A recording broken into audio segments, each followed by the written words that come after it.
ফিলিস্তিনের গাজা উপত্যকায় ইসরায়েলের হামলায় আবারও দেখা দিল মানবিক বিপর্যয়। মঙ্গলবার ২ সেপ্টেম্বর দক্ষিণ গাজার আল মাওয়াসি এলাকায় পানি আনতে গিয়ে ইসরায়েলের হামলায় কমপক্ষে ৯ জন নিহত হয়েছে। এর মাঝে ছিল ৫ জন শিশু।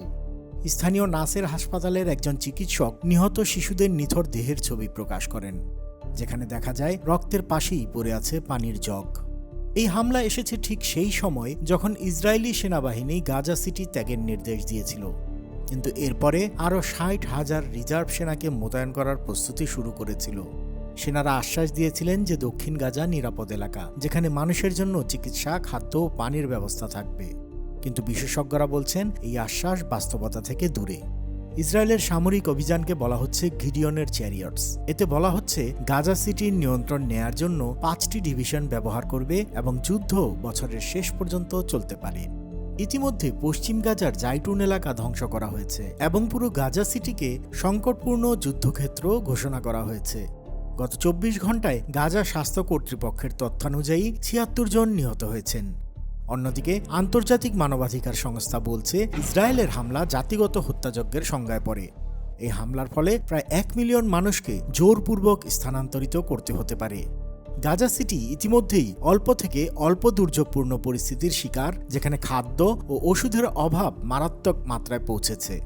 গত ২৩ মাসে ৩৬১ জন মানুষ খাদ্যাভাবে মৃত্যুবরণ করেছে, যাদের মধ্যে অনেকেই শিশু। রেড ক্রসের প্রধান মির্জানা স্পোলজারিচ এগার বলেছেন, গাজা সিটির গণ উপাদানের কোনো নিরাপদ উপায় নেই।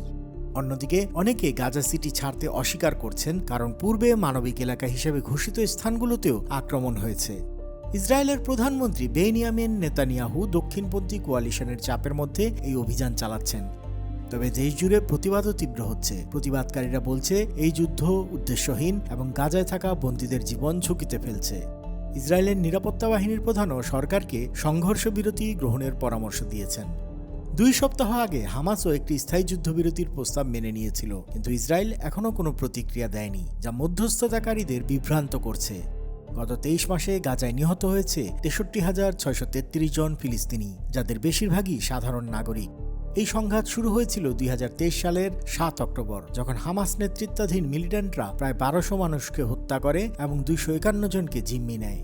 গাজা এখন মানবিক বিপর্যয়ের মুখে। শিশু, নারী ও বয়স্কদের জীবন ঝুঁকির মধ্যে, এবং আন্তর্জাতিক সম্প্রদায় উদ্বেগ প্রকাশ করেছে এই নিপীড়ন ও শক্তি প্রয়োগ কখন শেষ হবে, আর বাকি সাধারণ মানুষ কবে শান্তিতে বসবাস করতে পারবে।